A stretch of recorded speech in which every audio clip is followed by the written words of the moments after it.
Boleh tu. Tolong ah.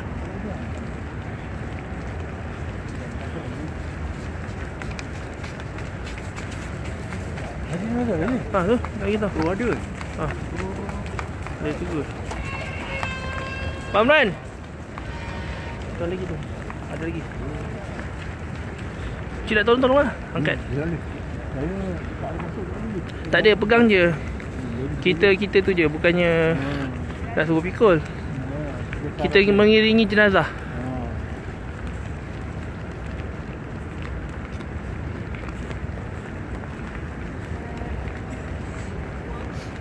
Tu, jenazah yang kedua. Ni tunggu lagi. Dapat ke? Cik, ikut je. Dua je Ada 4 ke 5 tadi saya nampak.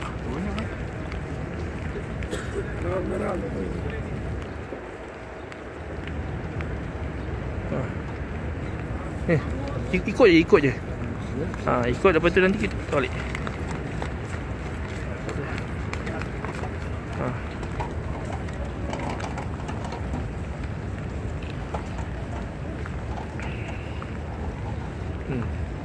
Dia tak macam kat Malaysia. Malaysia ada G1, G2, G3. Ini dia memang laju.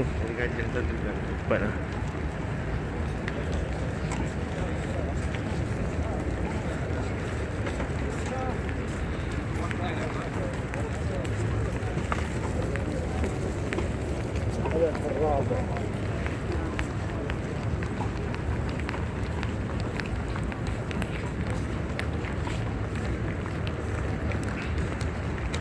Allahu Akbar. Inna lillahi wa inna ilaihi raji'un.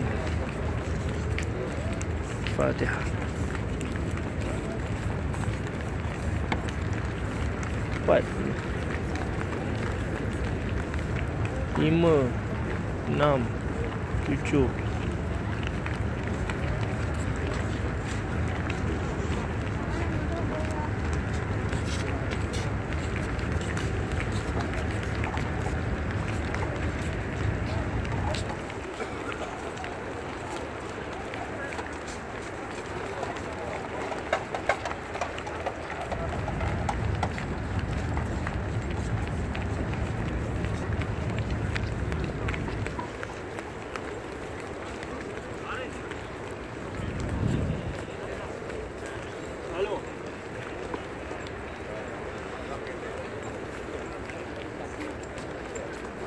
Dia masuk ke bucket apa ni? Di bucket tu pun luas, memang luas.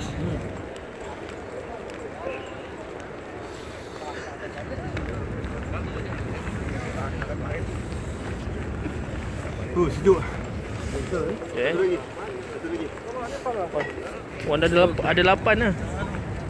Inna lillahi wa inna ilaihi raji'un. Okey, ada lagi ni. Belakang lagi.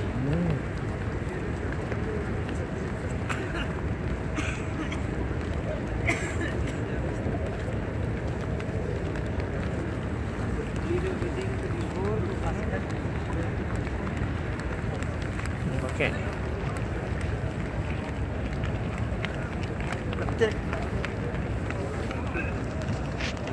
Lagi rasa sejuk ni.